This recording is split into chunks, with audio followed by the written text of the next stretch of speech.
Magandang gabi po sa ating lahat. Laging gabi talaga yung ano ko. yung aking greetings kasi gabi lang po lagi sa pakiramdam ko. Pero yung nga po, yung sabi ko naman ay kung gaano man kadilim ang aking paningin ay ganoon din po kalinaw ang aking pananaw sa buhay. Amen. Kung sa hindi pa po nakakakilala sa akin, ako po si Captain Jerome J. Hakuma ng Philippine Army at ako po ay isang totally blind. Ang totally blind, ibig sabihin talagang wala pa, hindi ko po kayo nakikita, kundi naririnig ko lang po kayo. At ang cause po ng aking pagkabulag ay nasabugan po ako ng improvised explosive device or yung IED during our combat operation against the BIFF or yung Bangsamoro Islamic Freedom Fighters doon po naman sa Maguindanao last 2016. So ngayon po ay talagang nung pagsabog ng bomba ay na wala talaga yung paningin ko noon.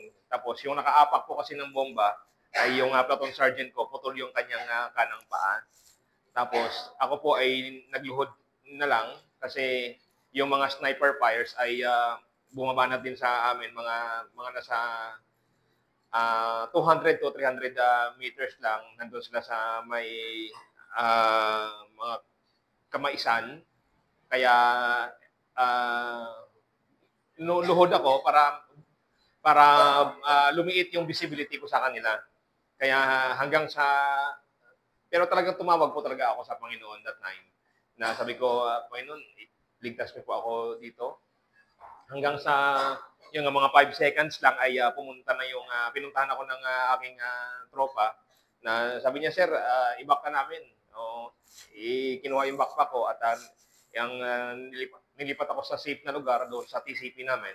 Hanggang sa pagdating ng chopper ay hindi pa makalapag-lapag kasi binabanatan din ng mga kalaban. Kaya instead sa harap yung landing zone ay inilipat sa likod para ma-extricate kami. So habang in-extricate ako papunta doon sa chopper ay nagka-cover fire yung tropa. Parang pelikula nga po kung man nakikita niyo sa mga pelikula, parang pelikula po talaga. Akala ko sa pelikula lang pero sa totoong buhay ay nangyayari po talaga. Kaya sa biyaya ng Panginoon ay na-airlift kami. Tapos habang ni-airlift kami, binakbakan din ng 60 gunner namin yung mga kalaban hanggang para makaalis kami doon sa area. Sa biyaya ng Panginoon, to cut the long story short, ay na-evacuate ako doon sa Camp Siongpo Station Hospital. At pagdating ko doon ay pagdating ng misis ko ay inoperahan ako sa Cotabato. Itong kanang mata ko po ay intro kasi natamaan talaga ng shrapnel na butas talaga ito, basag talaga siya. Kasi mga 1 meter lang yung bomba sa harap namin eh. Nung pagsabog, talagang natamaan talaga siya. Kaya basag talaga ito. Tapos itong yung mukha ko ay nanghihilamos ako ng sarili kong dugo noon. Tapos sabi ng asawa ko, sabi niya pa, tinanggal na yung kanang mata mo. Sabi niya. Sabi ko, positive po akong tao eh. Sabi ko, okay lang yan at may buhay pa naman. May kaliwa pa naman eh. May kaliwa pa naman.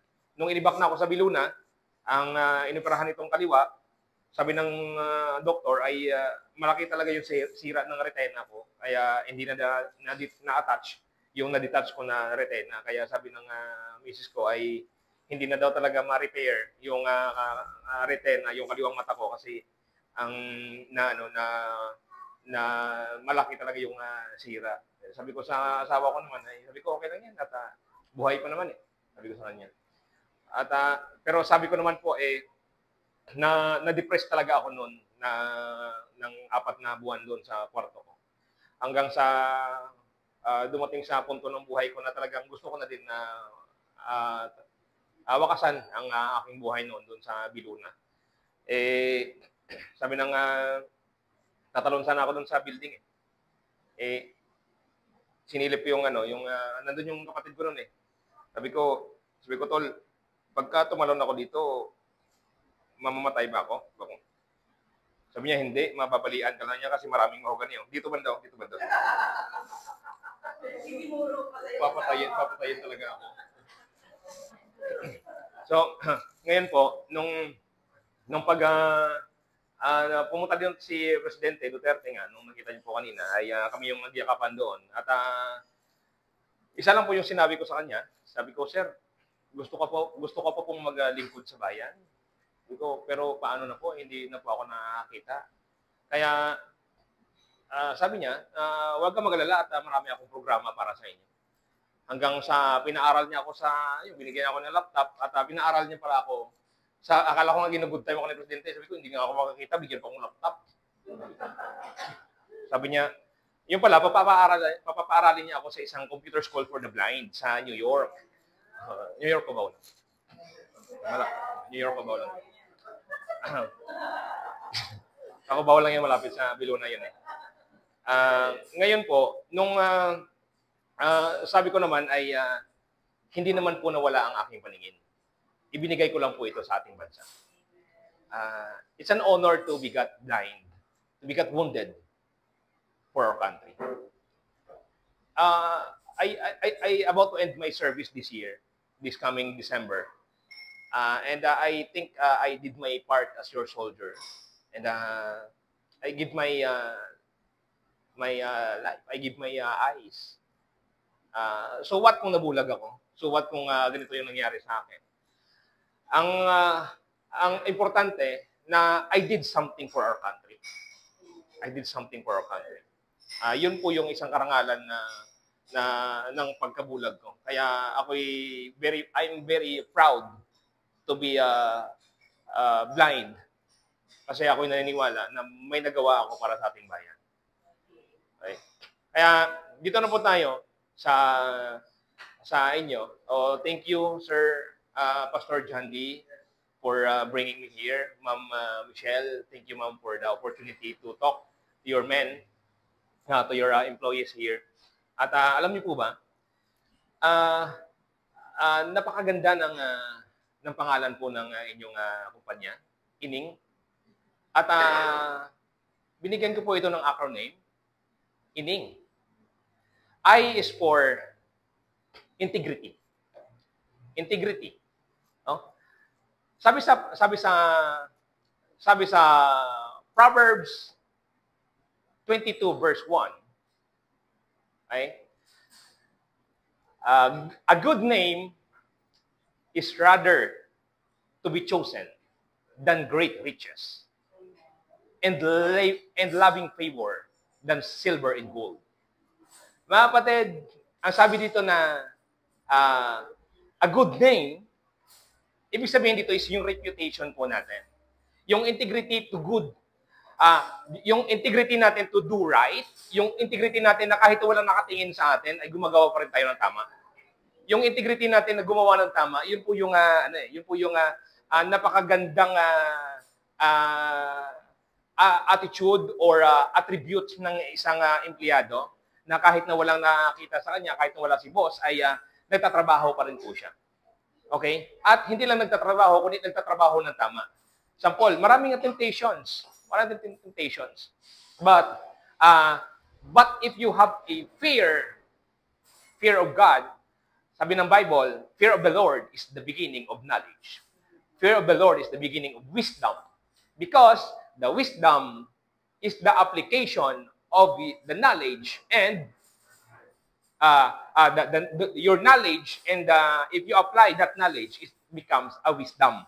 Okay? Kaya kung ano yung mga policy nyo dito sa inyong company, at in-apply nyo po ito sa araw-araw po ninyo na pagtatrabaho, it's called wisdom.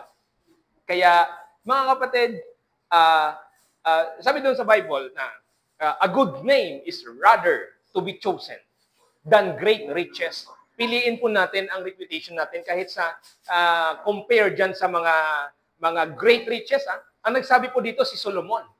Okay? Solomon was a great king, and he was a very rich, the most richest king that ever lived. No? Siya yung pinakamayaman na hari. Okay?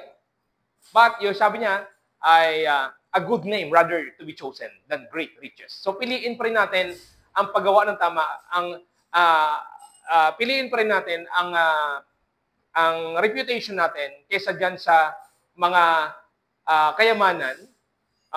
Kasi sabi sa Bible, what profit of a man if he gained the whole world and lost his own soul? Okay? What a profit of man. Kaya, mga kapatid, piliin pa rin natin ang ating kagandahan or ang reputation po natin. Alright? So, ngayon, loving favor, ibig sabihin ay ang respect and trust sa ating sarili at sa ating kapwa. Yun ang wag natin ipagpalit. No? Kasi mas mahigit pa ito kaysa sa silver and gold. Okay? So, I in power is for integrity. And letter N is for nurture. Nurture, ibig sabihin ay alagaan o palakihin, ipag-grow natin ang ating sarili mismo, spiritually. Okay? In-nurture natin yung ating sarili, na disiplinahin natin ang ating sarili. Kasi you are nurturing not for the other people, but in yourself. Umpisahan po natin sa sarili po natin. Okay? Disiplina. Kasi ang motto nga namin sa aming klase na if you want to learn the art of leadership, learn first the art of discipline. Okay? Disiplinahin po natin ang ating sarili. Disiplinahin po natin. Ibig sabihin ng disiplina dito, ninonurture natin mismo ang kasarili natin na gumawa ng tama. Dinidisiplina natin. Kung ano yung mga policy dito sa ating kumpanya, sundin natin. Okay? Kaya yun yung ibig sabihin na nag-o-obey pa rin kayo sa inyong sa authority po ninyo. Okay? Para kasi kayo yung mga anak ni ma'am eh. So, sabi, mga anak, so ibig sabihin, sa Ephesians 6:1, children, obey your parents in the Lord, for this is right. Okay? So, i-obey po natin yung authority. Not only our parents, but the authority. Magpasako po tayo sa authority sapagkat pagka wala po tayong kinikilalang authority sa ating pamilya, sa ating bansa, sa ating trabaho, wala. It will be distraction. Okay? Kaya, mga kapatid, ang letter N po sa atin, sa innings, is nurture. Nurture yourself with discipline, care sa bawat isa, at pagmamalasakit sa ating kumpanya. Alright? So, letter E. E is for excellence. Excellence. Mga kapatid,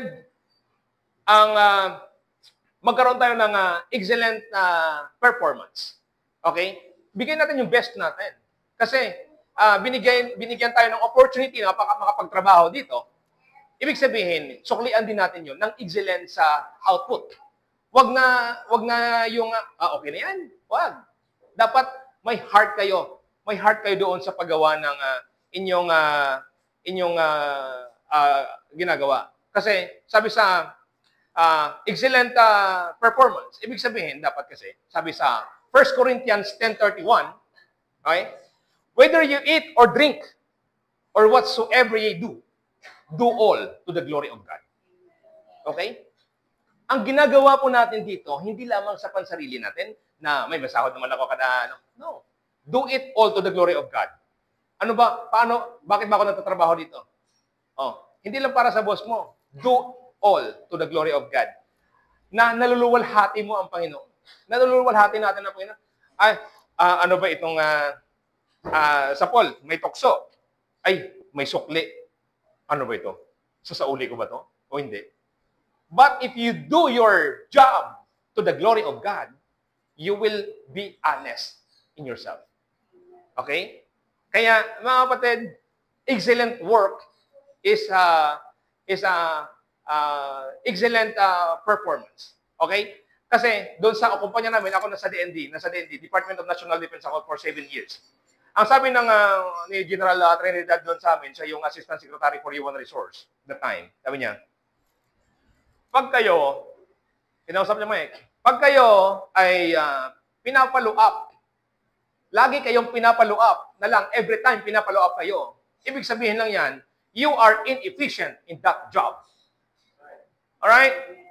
Kaya, mga kapatid, dapat tayo, hindi tayo kailangan ipalo up ng ipalo up. Isang follow up lang, okay na. I-remind ka lang ng boss, tapos na ba yung ano natin? Okay na ba yung yung presentation natin? Yun lang. Hindi na kasi, kahit na kayo, kahit na sa inyo Bakit ng mga anak nyo? Nak, nagawa mo na yung assignment mo? Hindi pa po. Okay, sige ha, gawin mo. Pagka next day naman, nak, nagawa na ba ng assignment? Ay, hindi pa. Ay, hindi na maganda yun para sa'yo. So, ganun din sa boss. Okay? Kasi the boss may wisdom siya, may hinihit siya na goal. Okay? Yung leader natin ay hindi natin alam yung wisdom. Hindi natin alam kung ano yung may wisdom siya na hindi natin maaabot. Alright? So, dapat suportahan natin siya kasi pagka once na pinalo up ka, ibig sabihin, importante yan. Once na pinalo up ka ng pangalawa, talagang importante yan. Ay lalo na pagkatatlo. Pagkaapat na, ay hindi ka na nakarapat-dapat sa trabaho mo na yan. You are inefficient. Okay? Hindi ka karapat-dapat. Hindi ka efficient dyan sa trabaho mo na yan. Dapat ka nang palitan. O dapat ka nang ilipat kung saan. Dapat ilipat ka na doon sa Mindanao para magpaghira ka. Oh. Ayun? Oh, Maguindanao doon kayo para marami bomba doon. Alright, so and I believe that you are efficient. Okay, I believe. Mindanao papunta yun. But I believe that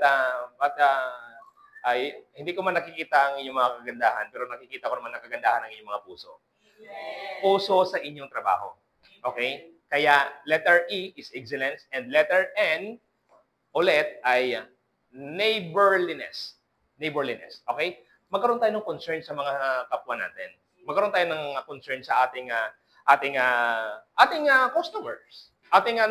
Kasi dapat yung customer is the matter. Kasi yan yung nagbibigay ng sahod sa inyo Okay? Kasi yan yung dapat yung performance natin doon sa Kaya not only for your workplace but also for your mga clients po ninyo.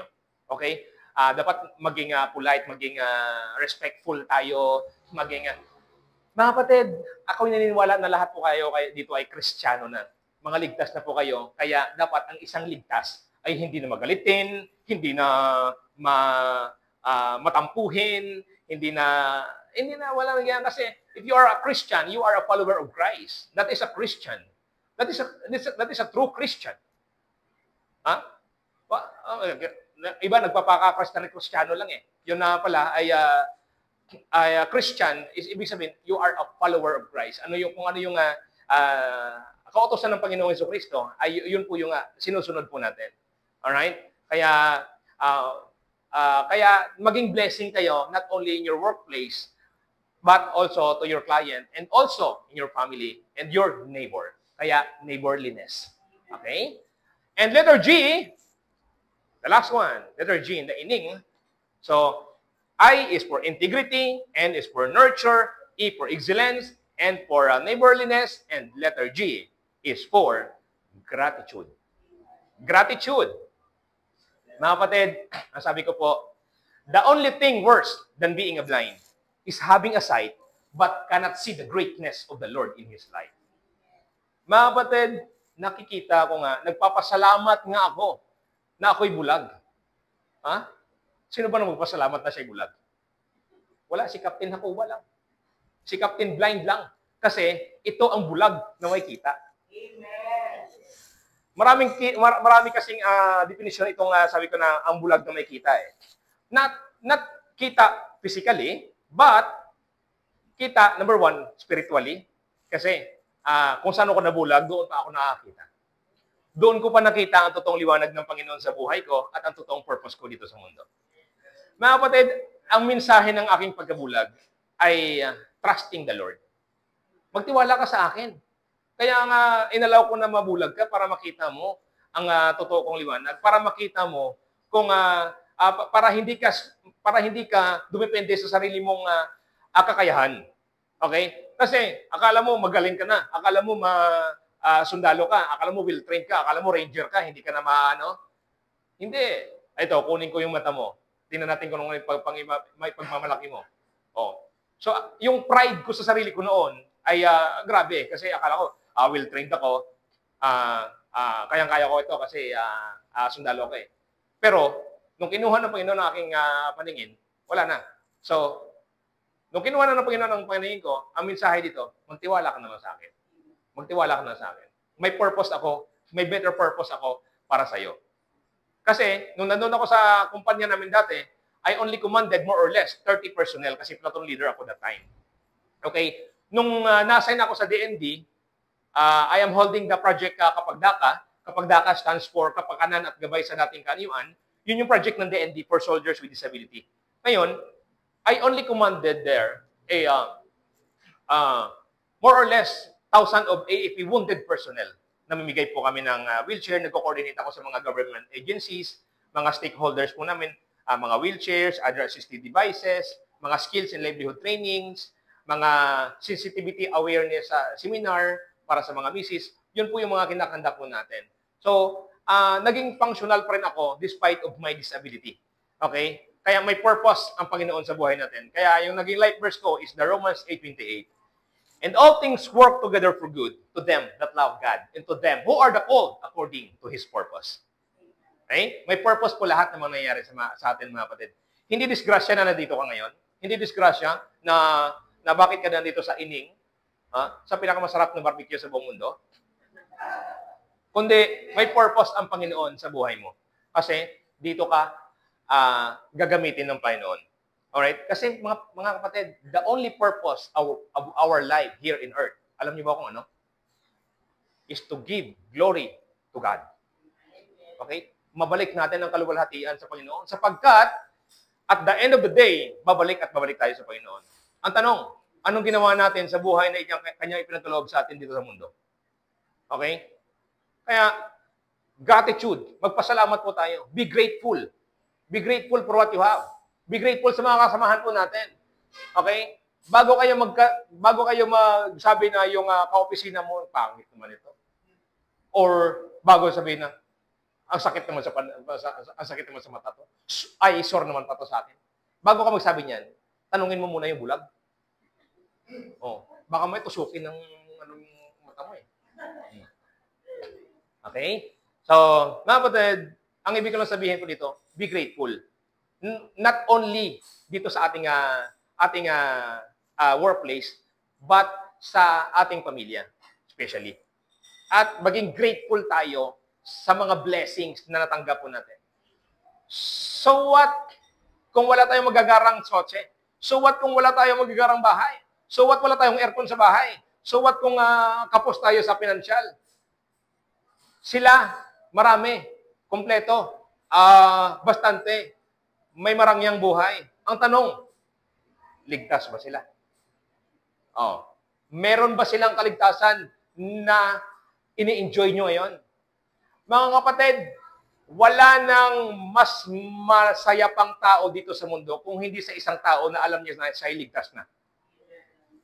Kagaya niyong ang viral ngayon sa Congress, yung involved dyan sa flood control scam niyan. Flood control project na yan. Mayayaman na sila, marami silang pera. Ang tanong, ligtas ba sila? Oh. Marami sila, ilang 40 plus na sasakyan. Ang tanong, ligtas ba sila? Susunugin pa rin sila doon sa impyerno, mga kapatid. Kaya, mga kasama, mga kapatid, dito sa pananampalataya, you are so very blessed na nandito po kayo sa ining kay Ma'am Michelle. And you're so very blessed na meron po kayong boss na godly. Bakit? Kasi ninunurture niya kayo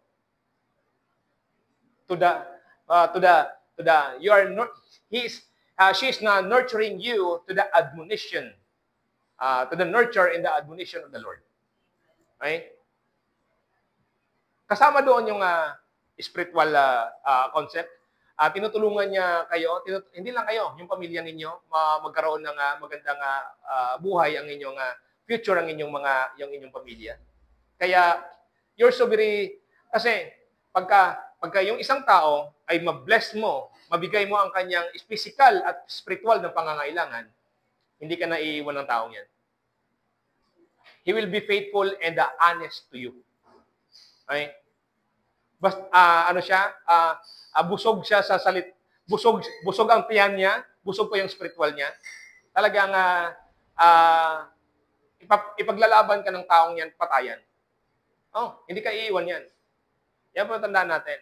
Kaya, mga kapatid, wag lang po tayong mag-focus sa sa ating trabaho. Okay? May isang general, 2-star general. Dalawang bituin sa balikat niya. Yung retirement speech niya, sabi niya, ako, isang dangkal yung award ko na nakuha sa dibdib ko. Isang dangkal. Marami, ibig sabihin maraming awards. Dalawang bituin ko sa balikat ko ay nakuha ko. Sabi niya. Pero, sabi niya, ang totoong bituin sa buhay ko, which is ang pamilya ko, ay hindi ko nakuha. Kasi, at the end of my retirement, ay wasak ang pamilya ko. Kasi inuna ko yung career, inuna ko yung trabaho. Hindi ko na balanse. Kasi mga kapatid, at the end of the day, babalik tayo sa pamilya natin. E paano kung hindi natin na-balance? E paano kung hindi maganda yung relasyon natin sa ating mga anak? Paano kung wala man lang tayong time para sa ating pamilya? Wala tayong time para sa ating mga asawa. Sa asawa lang pala. Ibig sabihin, pagka tayo ay unana natin yung career o yung career growth natin, hindi natin na-balance, ay hindi maganda yung ating end ng ating career. Kundi magiging hindi pa rin natin makukuha ang between sa buhay natin, which is yung pamilya natin. Napakaganda sa buhay pagka matapos ka sa iyong trabaho, mag-retire ka, nabuo yung pamilya mo, buo ang may mag-aalaga sa'yo. So, i-balance po natin ang trabaho po natin.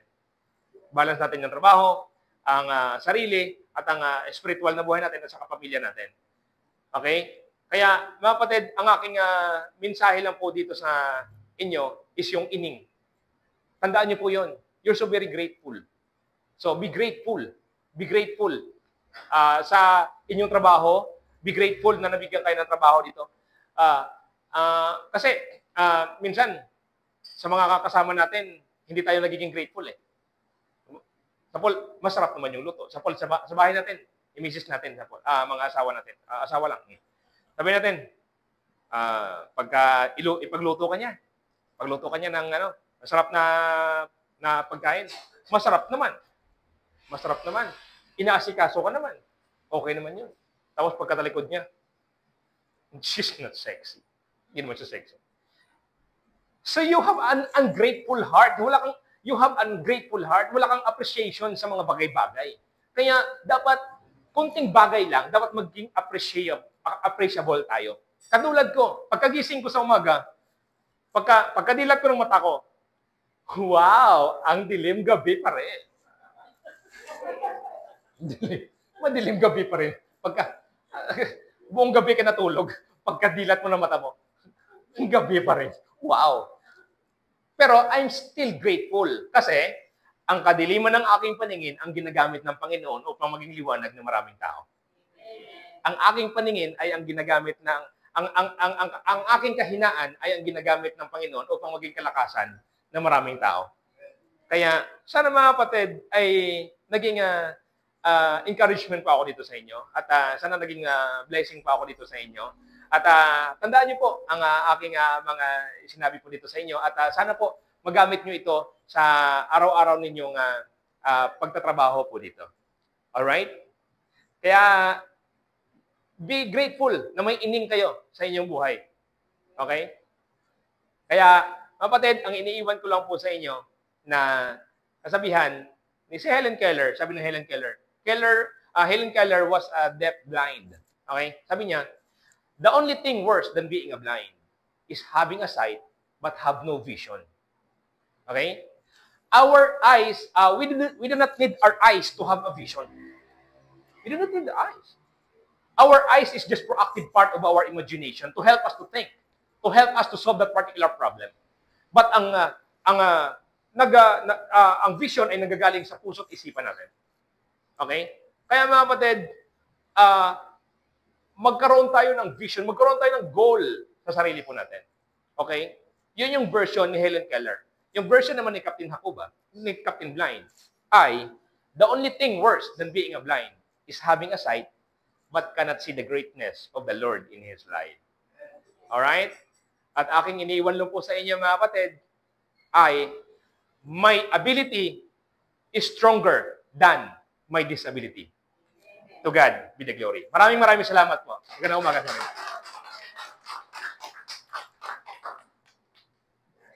Thank you, Captain, sa message po. At I hope na kita natin ang karanasan. Truly, no? Ang totoong liwanag po ay masumpungan natin sa ating Panginoon Kristo. Kaya, anong saysay ng buhay natin kung wala si Kristo? Yes. Kaya po, ang pagkabulag po ni Captain ay may purpose ng Panginoon. Kung hindi siya nabulag, hindi niya kita ang totoong liwanag kay Kristo. Yeah. Doon sa naligtas, okay, na siya nabulag, after that, papakinig sa Word of God, at sa pinakakilala kay Kristo. At si Captain nga, puno ng pag-asa, lalo na tayo, nandito, na ibon tayo, kumpleto lahat tayo. Sana po, isang pinati, wala tayong pag-asa. Kung si Captain nga, puno-puno ng pag-asa, tayo pa kaya na kumpleto. Kaya kung huli doon yung about the gratefulness, maging grateful lahat tayo. Sabi nga, in everything, give thanks. Yeah. Maging good or bad, dapat tayo magpasalamat sa Panginoon. Never na tayo papabayaan. Okay? So manalangin po tayo. Father in heaven, thank you